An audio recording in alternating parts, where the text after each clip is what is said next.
is KC Sports Network, proudly presented by Emprise Bank.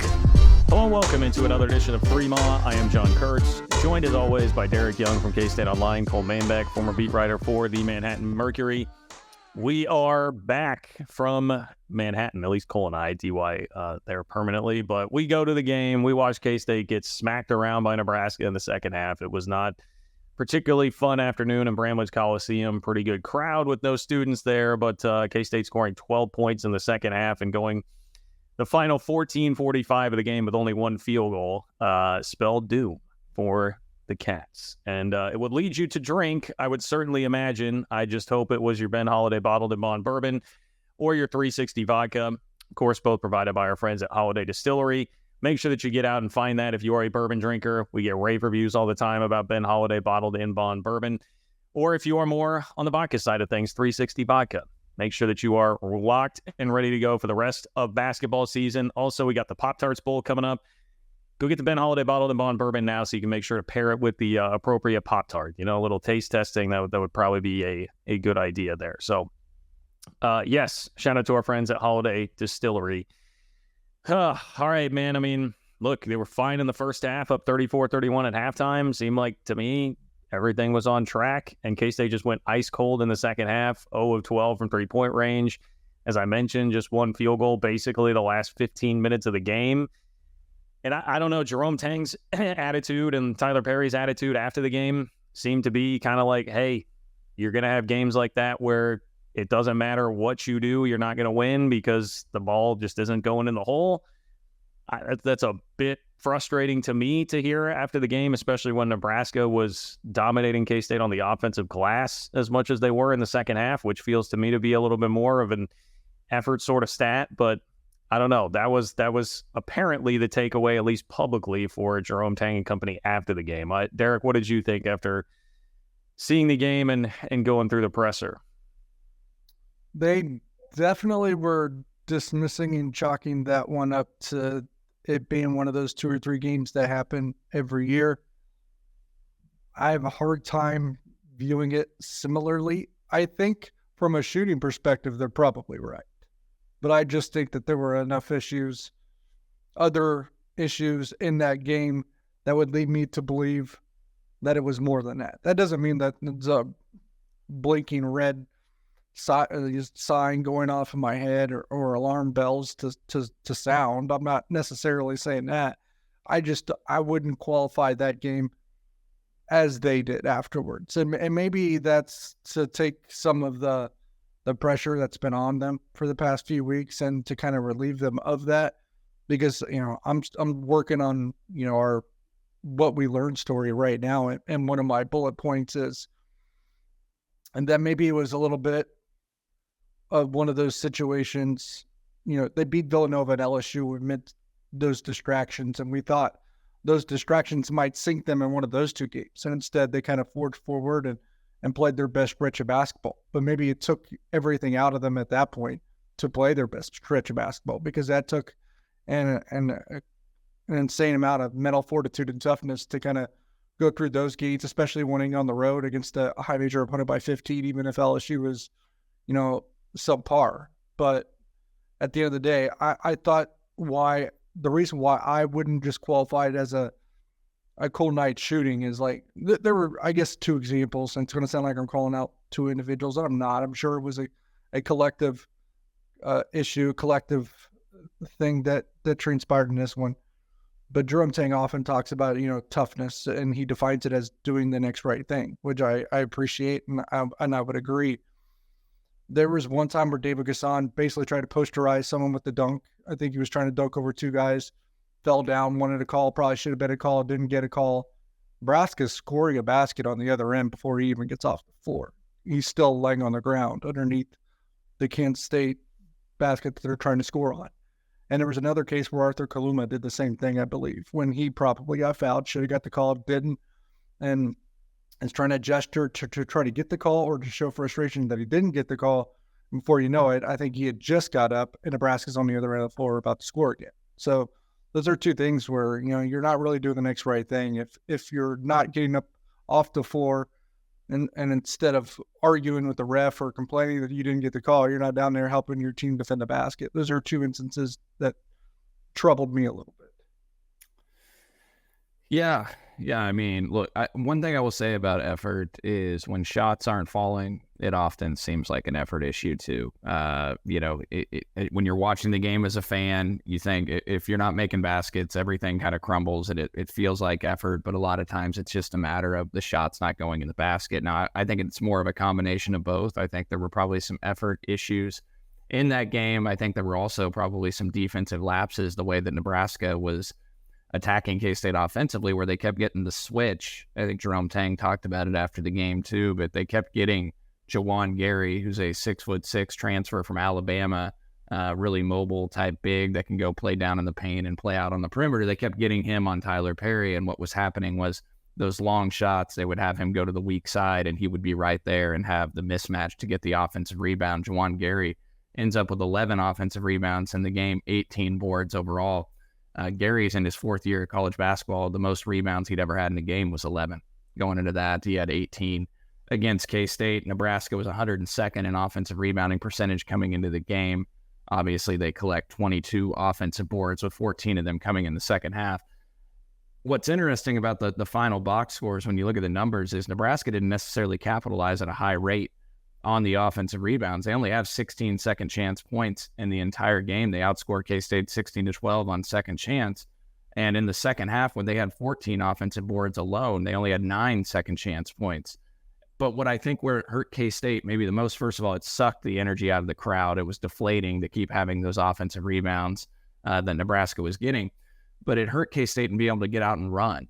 K-State finishes the game with 3 fast break points. And when you can't get a defensive rebound, you can't get out and run the court. And K-State just could not get out and transition and get a couple easy baskets, which it felt like they needed, as they couldn't get anything out of their half-court offense. I mean, Nebraska was 126th in KenPom defensively coming into the game. I'm a little staggered they weren't able to get better looks for much of that contest. And they missed some good looks, but there were also some times where they were not really in a rhythm offensively or having good flow. So I don't know. I think there were probably a few effort issues you could nitpick. I also think part of it was just they were getting K-State in a mismatch, and K-State wasn't able to adjust, and that was leading to some offensive boards. And then obviously K-State could not make anything on the offensive end, and guys just pressed, I think, as it went on and continued. Yeah. You bring up the looks that they got. I was actually surprised to hear. I mean, Jerome Tang said post game he thought they were all getting good looks and that they just weren't going down. Again, it just felt like a lot of the deference post game was to shots weren't falling. And I don't know. I felt like it was a mixed bag. I thought some were good, but some were just guys really trying to force it. Particularly, I mean, Arthur Kaluma had a rough day. I mean, I thought he was really trying to force things a lot on the offensive end, and it wasn't going down. So I mean, I don't know what DY was it. Was it all good looks, not going down, or do they need to adjust somewhere in the half court offense? I think there was some good looks that have to be made that weren't. And I think there were probably moments where it felt like they weren't going to create an open look for themselves. More than any, if they made the open shots they got, we're not really worrying about some of the looks they didn't create. So in the end, he's probably right on that front. Because when you talk about Kaluma forcing it, I felt the same way. But then I look back and I think about, there's a couple of cases where I was like, man, how you missed that? I mean, I think he had 3 wide open threes that he missed too. So I think with Jerome Ting, what he says as a point at the end of the day, I do think it was about not shooting the ball well. I mean, that was historically bad, right? We can try to say, yeah, there was other stuff. There was other stuff. Kansas State was 16 of 60. I mean, 16 of 60 from the field. They made 4 baskets only in the second half. And they weren't even bad just from the field. They were bad from the three-point line where they were 4 of 30. They were bad from the free throw line when they were 10 of 18. So it's like, you know, when I go into this, and I do think that some of the things I complained about, like not getting back and stuff, they were letting their poor shooting probably affect every other area of their performance.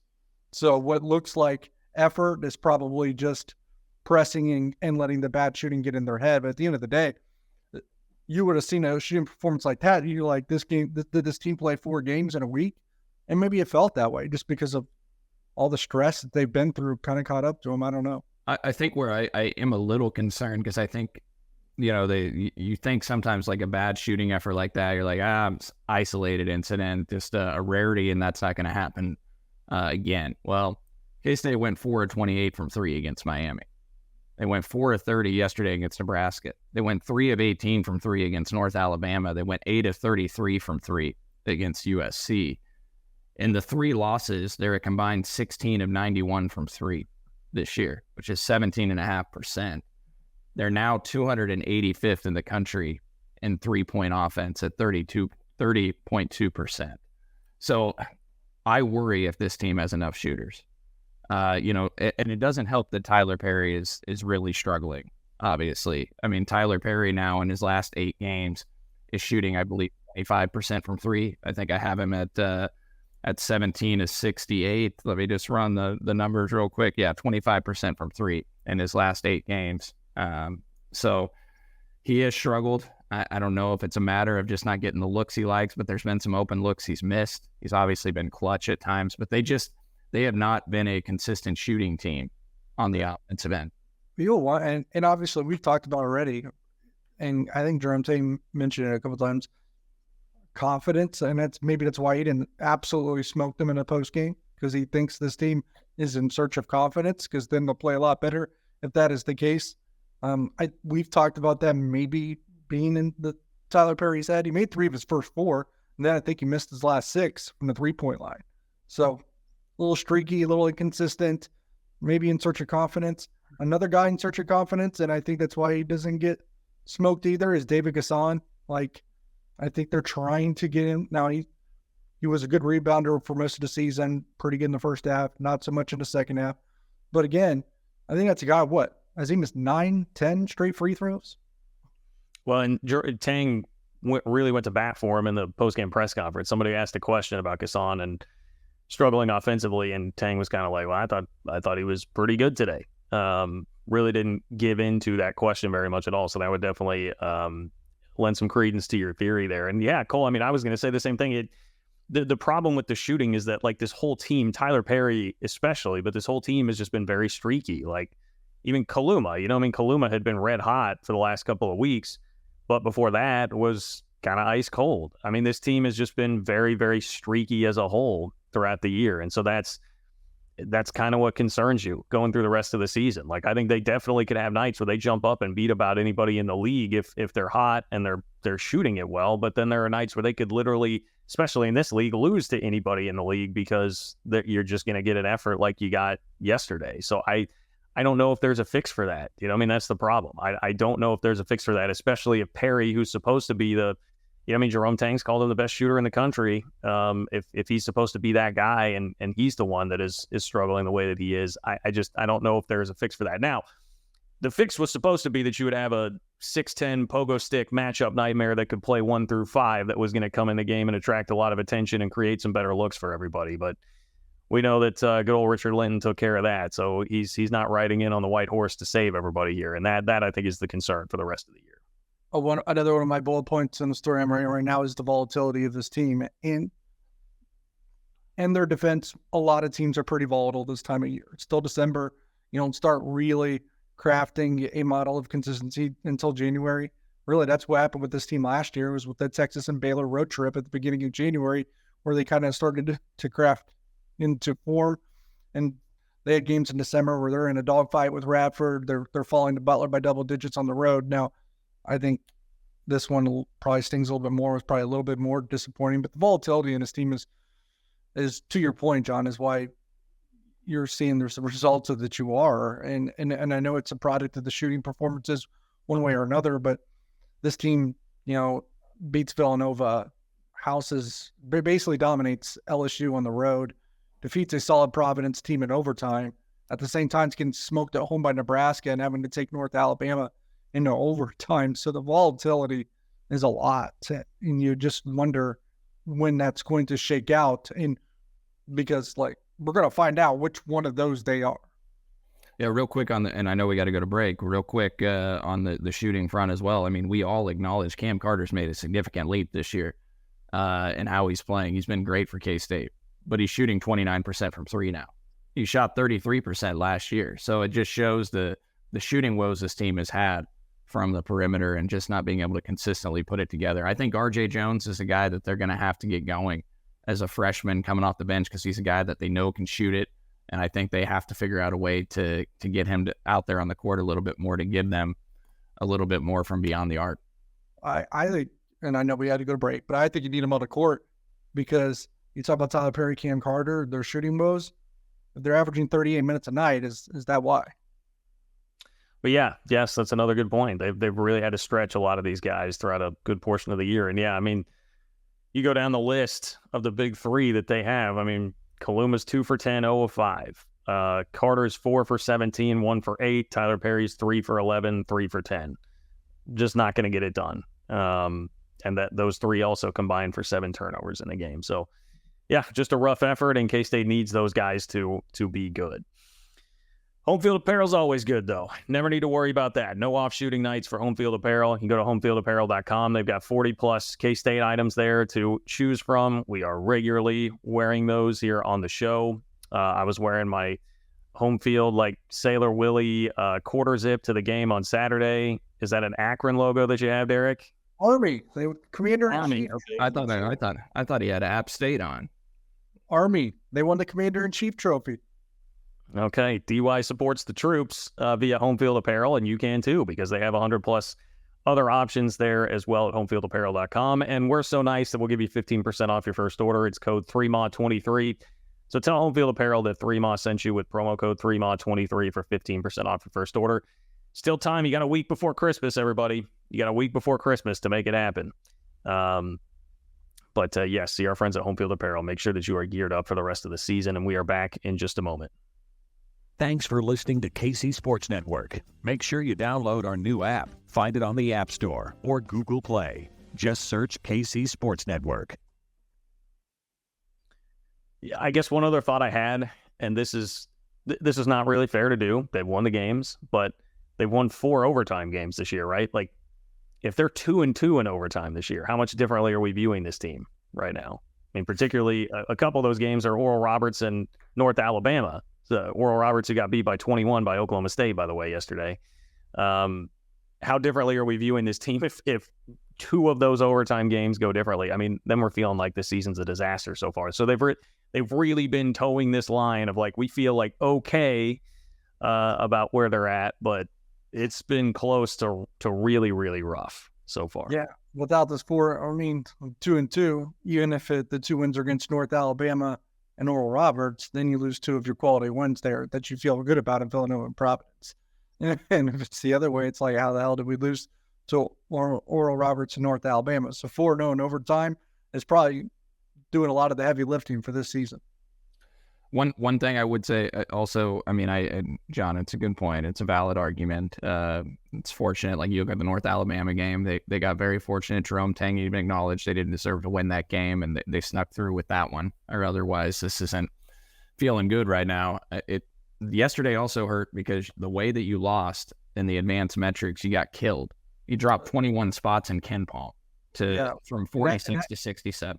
And that came around a little bit at the end of the game. By the end of the game, it was 25 spots in Ken Palm. So they even got a boost from somewhere along the lines. But the 25 spot, 21 spot in Ken Palm, that hurts. That's why I said at best, and I'm saying at best, I was a NCAA tournament seed altering loss.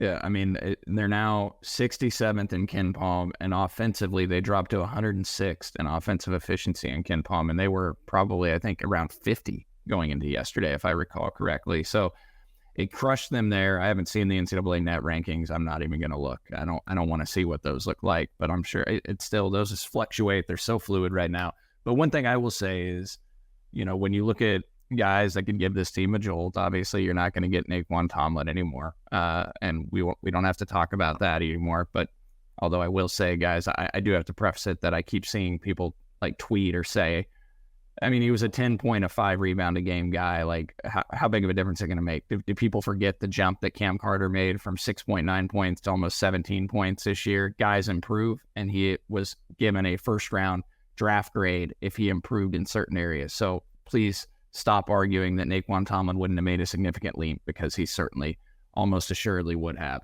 Now, aside from that, you look at a jolt. I mentioned R.J. Jones. You got to hope, as Quez Glover gets back for the Chicago State game on January 2nd, which is what the staff is pegging him for his return date, you got to hope he can be a guy that can give this team another offensive jolt, a guy that can open up things maybe for Tyler Perry, that can handle the ball more. Look, we're talking about a guy in Quez Glover that over his last 2 years, and I know it was at Samford, but he did it against high-level teams in the non-con too, in the few games that he played against those teams. He shot 47.5% from the floor the last 2 seasons, while averaging almost 20 points his junior year and then 14.7 points last year. And last year he shot 37% from three. Now, he'd struggled a little bit from three before. It was a smaller sample size last year. But I do think if Quez Glover can be healthy, if he can be himself out there, he can give this team a meaningful lift and really help them out. Well, one of the areas that will help is what Derek said about the minutes that everybody's been playing. Like if Quez Glover can just take some minutes away from some of the guys in the backcourt, you hope that that'll make a difference, particularly when we're talking about the second half when they really went ice cold shooting, which I don't know. It's hard for me though to complain too much about legs when they had a week off from the LSU game. But yeah, that's fair. What I will say, and it's hard because we don't have the full body of work yet. And there was the TC road game last year, the Butler road game last year, the West Virginia road game last year, but where, things got away from Kansas State. Those are the three that kind of jump out to me. But we're talking about all these shooting performances that have kind of sunk Kansas State. I feel like they're still waiting for that alpha to show up in those games and just prevent it from happening or to help them overcome it anyways, because that's what Marquise Noel was last year. Like they could, be playing a turd, but they were going to figure it out because they had Marquise Noel. Now, All-American, I get it, but they just have to have that personality, that character from someone that says, not today. Well, that's where I think the Tyler Perry discussion comes in here, where he's great in those clutch moments, but if you just need a basket, he can't really beat anybody off the dribble. He's not a guy that creates his own shot. He's going to need someone to do that for him to get the open looks. And I think that's what's Kaluma's probably the closest thing to it, right? If we're going to talk about a guy who, when things are clicking, could just go get you a basket and take you out of your slump, it would be Kaluma. But he was trying desperately to do that yesterday and just was not able to. So is that the answer? I sort of agree, but the Tyler Perry stuff, I don't think he's going to create for others, though, obviously. But in terms of getting his own shot off, because he doesn't need much separation at all. You look at the buzzer beater against North Alabama and Villanova. It's just a step back, very tight window, put it in the bucket. That's just got to be who he is throughout. But he was getting his shots off and making them at North Texas. It's going to come, but he's got to be willing to take some of these shots too. Now he shot 10 threes, so now he's got to make them. Let's settle the argument, Cole. Well, look, I spent last week watching a couple of the NCAA tournament games on my DVR, Michigan State, Kentucky, and just to make myself feel better, bring back some positive vibes with everything that's gone on over the last couple of weeks. And, as I watched that team, there was a lot of athleticism out there. They had guys that could go create. It wasn't just Marquise. It wasn't just Keontae. Desi Sills can get to the rim if you needed a basket. Naquan Tomlin can get to the rim and beat his guy if he needed that. And I don't know, this team doesn't have quite that same feel to it. It's not a knock. You're not going to have teams like last year all the time, but I just don't know if they have enough dudes to get to the level that they want to this year. The more that we watch them, I think they're going to be okay. I think they can still get to the NCAA tournament, but I don't know if they have quite enough talent and the Naquan stuff, and a lot of those out of their control. Quez Glover got hurt. Naquan Tomlin off the team now. Two of your top dudes that you were counting on haven't played or will not play for Kansas State this season. So the team, the staff thought they were building and bringing in, it's not out there on the court. Now you're going to get Quez Glover back, but obviously not going to get Naquan, which is a big blow for what this team was relying on and looking ahead going into this season. So I don't know. I just said they don't have quite enough shot creators in my mind to probably reach the level that the staff would like. But they still seem confident. I mean, Jerome Tang still seems confident. The staff seems confident. I was surprised with his comments a little bit after the game yesterday. I thought he might go off like he did at the Texas game in Ramblage last year when, he called it an unacceptable effort, and was really upset after they blew that 14-point lead in the first half against the Longhorns. But he took the calm approach in the public eye, and he knows what's best for his team. I trust that. So maybe that's what he felt was needed. I would totally agree with that. I mean, I definitely have my trust in him to know, like, he keeps you on your toes, man. Like, as far as what his reaction is going to be in press conferences and just public settings with things like that, he will absolutely keep you on your toes. So I trust him. I trust him enough to, know what it's going to take to get this team to the tournament. I definitely do believe that too. But yeah, if we're talking about being able to get to a second weekend or something like last year, it's you got to squint really, really hard to be seeing that at this point. John, I did want to say though too, because I feel a little like calling out effort about the rebounding thing. There were some lapses and everything that led to some of the rebounds, but I also want to point out, and KSU fan reminded us of this in our group chat, that K-State held Nebraska to their second worst offensive rating of the season yesterday. They held Nebraska to 35% field goal percentage in the game. You don't do that if you're not playing with solid effort. The defensive numbers that K-State put out there yesterday were pretty darn good. So, I mean, they were playing with effort. It just some mismatches that led to offensive rebounds and shots not falling. So I don't think this was a moment where they just came in completely flat. It sucked the life out of the crowd when you're not making any shots and you just can't get any juice in there. And the offensive rebounds early in the second half were sucking the life out of the crowd, deflating them in case they couldn't get out and run. And so I don't want to make it seem like this was an all effort issue. I just think it was really one of those games where everything fell apart on the offensive end and, just nothing would work. And Nebraska shot 35% from the floor, 36% from three. Only got to the line 4 times. So, yeah, I mean, if you would have shown me those numbers before the game, I would think K-State's winning by double digits. Yeah, the big difference, obviously, they make 11 threes, though, on one more attempt than K-State, and K-State made 4. I mean, that's a big difference as well in the game. So they were able to knock down some shots on the perimeter. I will say, I mean, whatever this means, Nebraska is now 19th in the country in three-point defense. They were 24th in the country going into yesterday's game. So they've been good against the three. I always feel like three-point defense is a little bit of a fluky number. Yeah, it's a hard one for me. So, again, you show me those numbers from yesterday for Nebraska. If I were a betting man, I certainly would have bet on the Cats. I am not, but you can be a betting man with our friends at DraftKings.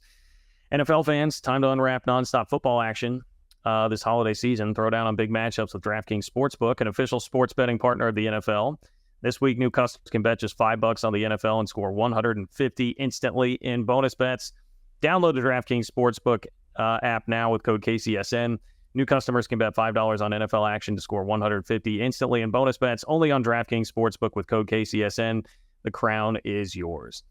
Gambling problem? Call 1-800-GAMBLER or visit www.1800gambler.net. In New York, call 877-HOPE-NY or text HOPE-NY. In Connecticut, help is available for problem gambling. Call 888-789-7777 or visit ccpg.org. Please play responsibly. On behalf of Boot Hill Casino and Resort in Kansas, 21 plus, age varies by jurisdiction. Ontario, I'm so sorry. Damn it, Ontario. It's void in Ontario. Bonus bets expire 168 hours after issuance. See dkng.com/football for eligibility and deposit restrictions, terms, and responsible gaming resources. At least Ontario is back. I mean, things are a little bit of a bummer with the basketball game, but at least we got the Ontario read back, so I feel good about that. That's a positive for today. And now K-State will turn their attention to Wichita State, who is in the 100s in KenPom right now, 110. Wichita State, 110 in KenPom at 8-3. What do we think about the Shockers here as K-State heads toward the end of the non-con schedule? How big of a threat are the Shockers? Well, I think regardless of what the metrics say, and I don't know how they compare to last year, but I do think this is a better team than the one they had last year. And Kansas State is so volatile, kind of speaks to what we said earlier. They are capable of beating just about anyone in the country and capable of losing to about anyone in the country. So, I mean, we'll see what we get. Yeah, I mean, I'll be candid. I haven't looked too much into Wichita State. I did watch them play Missouri a couple weeks ago. Actually, about 10 days ago, they lost that game in Columbia by 10. They're 8-3 now on the year. They also lost to South Dakota State and Wichita by 10 points. Haven't played an incredibly challenging schedule.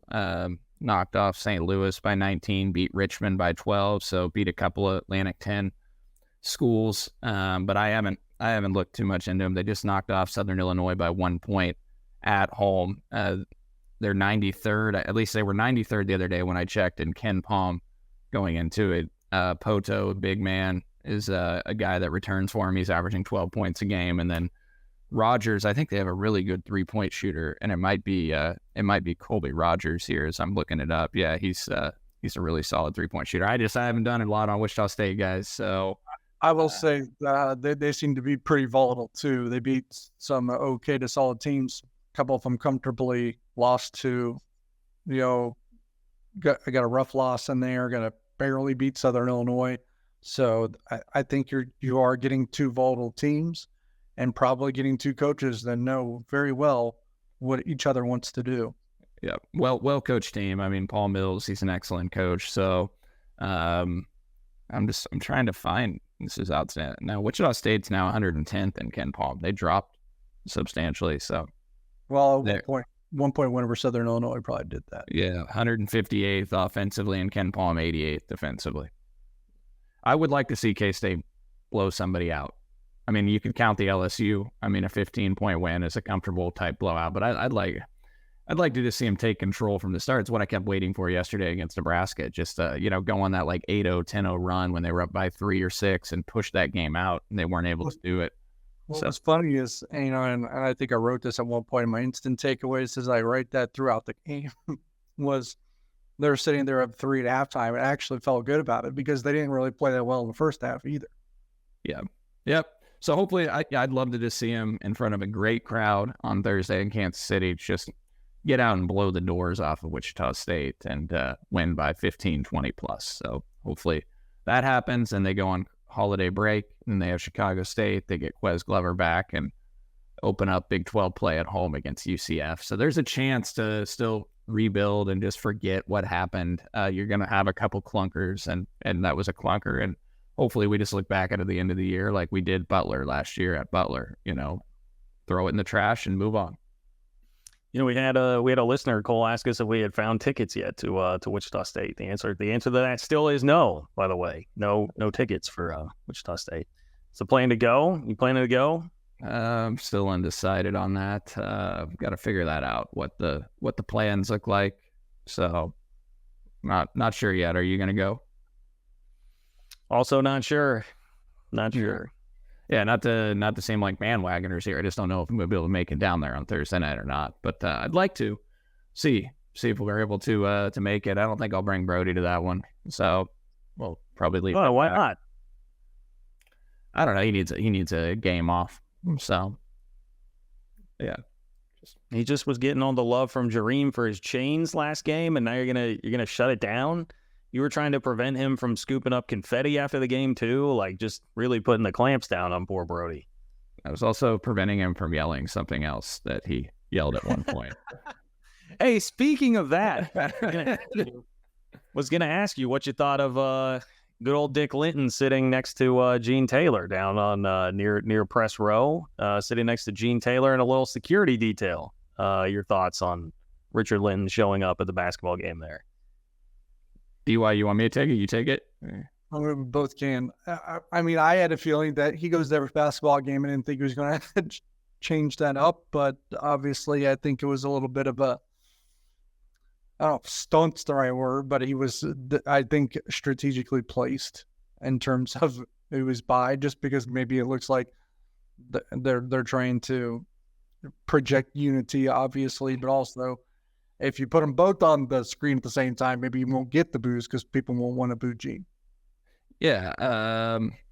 Look, it's a nice little public relations move to put him next to Gene Taylor and make it look like they're unified. And I feel bad that Gene had to sit there with him the whole game, but he sat over there with him at his nice little security escort, and also wasn't in his normal Section 6 chairback seats where he normally sits. So he wasn't amongst the whole crowd, and then also had his name scratched from the intros, as you and I saw Kellis both noted, DY, so that there was no fan reaction. And then I saw somebody tweet that he also had it scrapped from the women's basketball game the day before too. Yeah, so. Because I think the women's game, I think right after Villanova, I think it did get booed, so I think it got removed because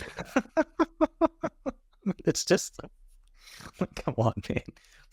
We're concerned about the one line that says, like, on behalf of Kansas State University President Richard Linton, welcome to Bramlage Coliseum. Like, I mean, Angie Taylor, it says, no longer a part of the public address. Yeah, good thing we're worried about the important things at good old Kansas State U, baby.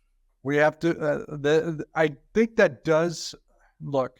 I think it was Kansas State's decision to do so, not like the president mandating it. So I don't want people to think it was because of that. But that tells you what they think about the situation and the president, that they don't want him to get his feelings hurt. I'm not putting anything past him, man. You think you're going to just shut that down? That you don't think that was a possibility? No, that was a decree from on high? Yeah, I believe the athletic department had discussed that very thing. So I think they were worried about him getting his feelings hurt. So it shows you what they think about him, though. Yeah, okay. I definitely see the case that you're making there, and that syncs up with a lot of the stuff that we've heard behind the scenes, right? Like protect our boy Gene here. Protect our boy Gene as much as we possibly can. Again, a reminder: the reigning athletic director of the year in college athletics. So I don't know. Maybe Linton will get there someday. Do they give an award for best college president, best collegiate president? Is that out there? College president Heisman? I don't know. Just get Linton on the side doing a little Heisman pose, as he's standing next to Gene Taylor there. I don't. Can he use that temper of his against the officials? I don't know. Do we have any real beefs with the officiating crew? Cole's the guy to ask on that. Maybe Linton could just use his hot-headedness to get after the officials if he's going to sit that close. I thought Kansas State actually got away with quite a bit of fouls. I can't complain too much when the opponent shoots 4 free throws. State shoots 18. So. Well, you always have something for me, man. You always have something on the officials. You always have something.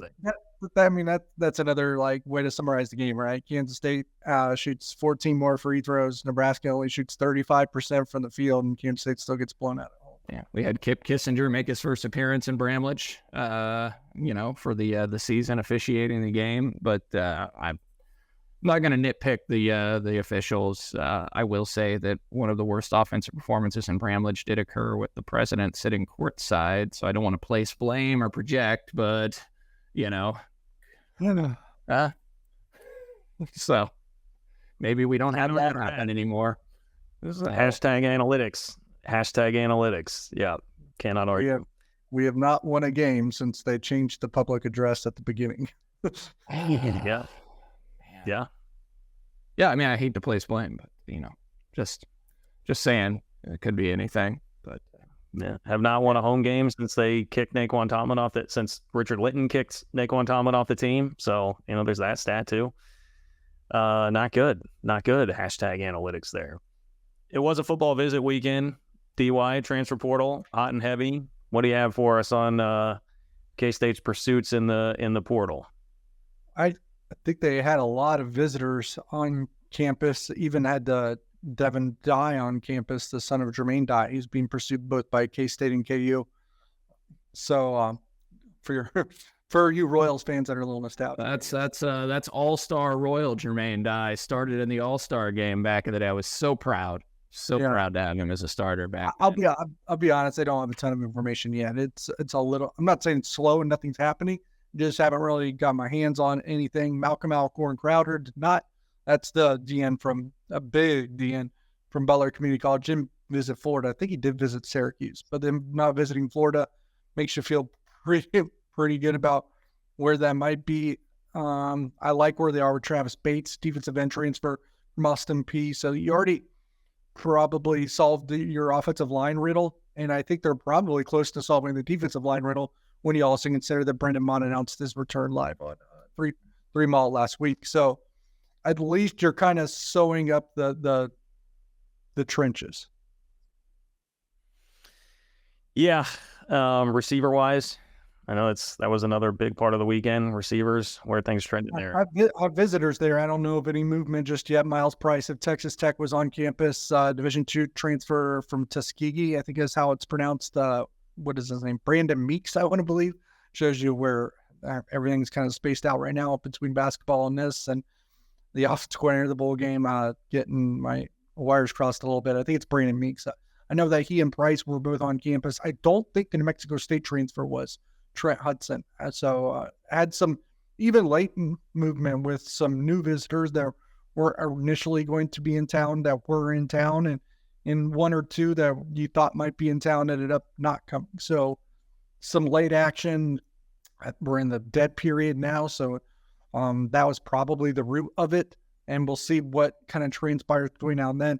I know that Kansas State probably feels confident where they are with Malcolm Alcor Crowder, and I would say he's probably one of the more important targets left on the board at this point, just because you have to fix the defensive line to an extent. You want to get a heavier body in there. They're trying to push for him to be December sided. You don't want him to wait until the late period and take that Florida visit. Yeah, no, for sure. Not at all. Any reaction to, I know you touched on it briefly there, but Brendan Mott and Austin Moore deciding to come back since you were not on that show the other day? It's good to get older guys in the room, right? I think they're kind of, I wouldn't say too full, but you're kind of packed tight there in the linebacker room, which was why I was a little surprised that they were going to bring in a transfer linebacker on a visit in Josiah Galvin in Northern Iowa. That was one of the visitors that ultimately didn't end up in Manhattan this weekend and visited Wisconsin instead, I believe. You got to think maybe that was a direction by Kansas State just because of where that linebacker room is. You're also bringing Cam Salas into that room. Defensive line, Brendan Mott, just a solid contributor. You like to get that steady consistency and have that presence in the room.